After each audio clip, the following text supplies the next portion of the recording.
Hello again, everyone. Edwin Learnard back once again in this YouTube astrological segment. I'm going to be talking about the 2020 to 2023 Saturn in Aquarius transit, part 2 of 2. Now, first off, I want to talk about like if somebody's going through their Saturn return in Aquarius. This could be a period of maturation, and I would say especially if you're going through your first Saturn return, because that's usually like around age 28, 29. uh, that's going to be something where you're going to be discarding often what's frivolous. Remember, Saturn focuses on what is serious, the things that are more significant. And Saturn is not always, negative or bad. It may be seen as the worst planet or one of the worst planets out there. I would say that along with Pluto, especially Pluto, is about obliteration, destruction. But remember, that even has good points. That's even also about rebirth and regeneration. But the thing about it is, going back to Saturn return, you're having an Aquarius. This is a time again going where you may discard things that are Aquarius related, that are superfluous or frivolous, that are just simply not that important.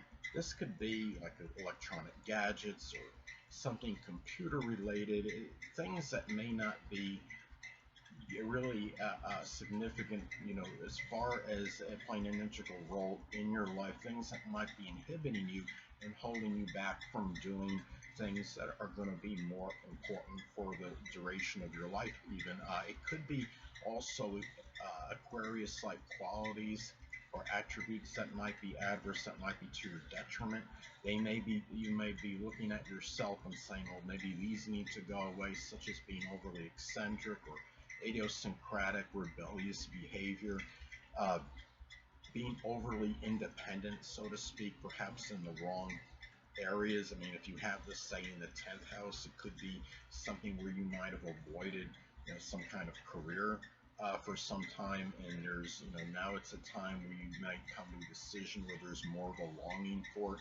Remember that Saturn returns can be about re-examination, about reevaluation, assessing things once more, reconceiving things, and it could be about, in some cases, your friendships or some group or club or organization you may belong to, certain Aquarian qualities or attributes. It could be about who you've expressed selflessness to.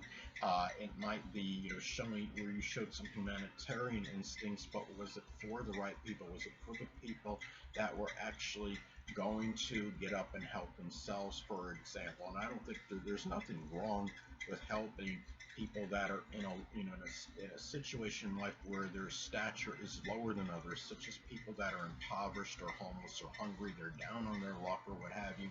But it's still imperative to make sure this energy is being directed toward the right people more often than not. It's not wrong to help somebody when they're hungry, but it's also more important to help those that are going to help themselves regardless of their life situation, I would say.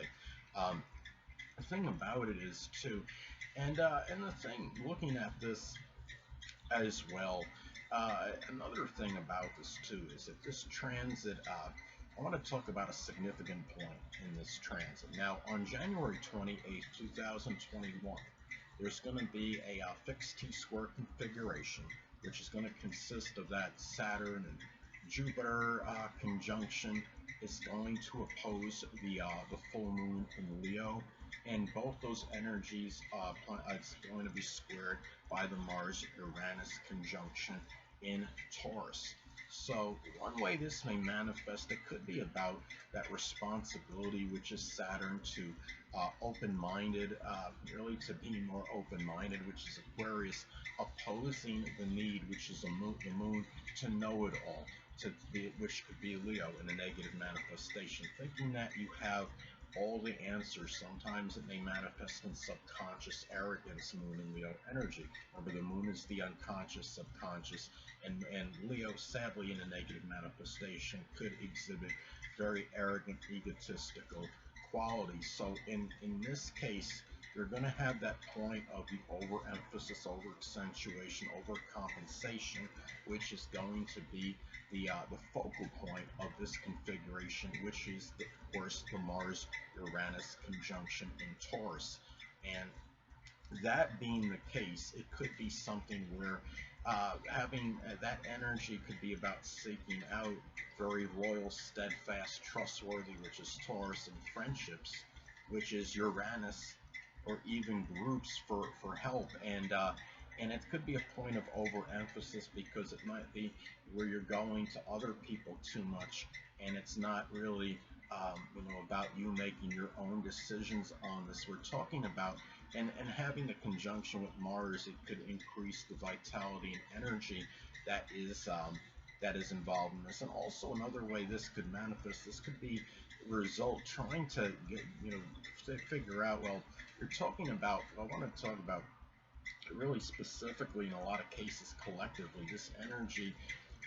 We're looking at the coronavirus pandemic, and I think this is going to be a period where you're going to have a very adversarial energy between people you can look at as mentors and that know about, that are very knowledgeable about science, and a lot of that could be the Saturn and Aquarius energy that actually are going to give some new ideas. There might be new concepts involving this, and it's going to be adversarial and opposing the Moon and Leo, which a lot of that is about thinking, okay, we know all the answers, nobody else's knowledge is going to surpass us. But a lot of it will be about trying to curtail the pride, and they trying to listen to these people, I would say, that understand the virus better than us, that gives new information on this. And some of this, the fact you're having that Mars Uranus conjunction Taurus could sometimes manifest in a lot of you're really unpredictable outbursts, and you're talking about, it could be some, being in Taurus, it could be some pent up anger for some reason, and it's something where you held back for a long time, releasing that anger, because remember, Taurus anger is very slow, very progressive, and it's something where people might unleash some kind of unpredictable outburst of anger, acrimonious energy at this time, where it could have been a lot of pent up suppressed anger for a prolonged period. And it just could simply be just due to the frustration of trying to go one way or the other, in what I was just describing. Now, another thing too, looking at this now, if this is going to say some other things, I want to talk about this in general, that remember that this could also, as far as or how this could affect people collectively, think about, Aquarius is the internet. I see this having, during this transit, there might be a lot more internet regulations, because internet is associated with Aquarius. Regulations is Saturn, and also the fact you're having the Jupiter transit happen concurrently for a good part of the time. That Saturn, for the early part of the transit, Saturn Aquarius, it could also be expansion on internet regulations. And also too, could also be really manifesting a lot of cautious optimism, because you have Saturn, which is about more prudent energy, more caution, and then you have Jupiter, the planet of optimism, and it's expansive. This could be regarding, being an Aquarius, regarding freedom and independence in the future, and also really just kind of moving forward with optimism, but doing slow, very methodically. And also it's also about responsibilities as well, being exuberant about things that could be freedom related, and also independence, the future, and taking also, Saturn is also about responsibility for this as well, and maybe in some degree, this could be about where we're going to be, try to have more responsibility to ourselves for working toward our freedom and independence, given this coronavirus pandemic going on currently. So anyway, another thing I wanted to say is that now, if this is going to, say this transit is going to make an opposition to a focal point you have in, say you have a fixed T-square configuration in your chart, and you're going to have this transit make an opposition to the focal point of it, of the of the T-square configuration I'm going to, because I have Venus and Leo at my focal point of a loose fixed T-square configuration. One way this can manifest is that significant events, often occur when you have this transit. When the transit makes the opposition to the focal point of a T-square configuration, in this case a fixed one, this is something where it's going to see transit Saturn will be opposing my Venus in Leo from around January 28th, 2022 to February 13th, 2022. So this could be a significant event as far as the career in astrology, and falling in my Saturn and Aquarius falling in my 10th house of recognition and notoriety. It could also be that pull between responsibilities to an astrological reputation, which would be the transit Saturn Aquarius in the 10th house, making the opposition to Venus and Leo in the 4th house, which that energy could be about that love and valuing extroversion, entertainment in one's home. And could be a very critical period for me. It could be kind of a tug of war in those two areas of the 10th house and the 4th house at the time.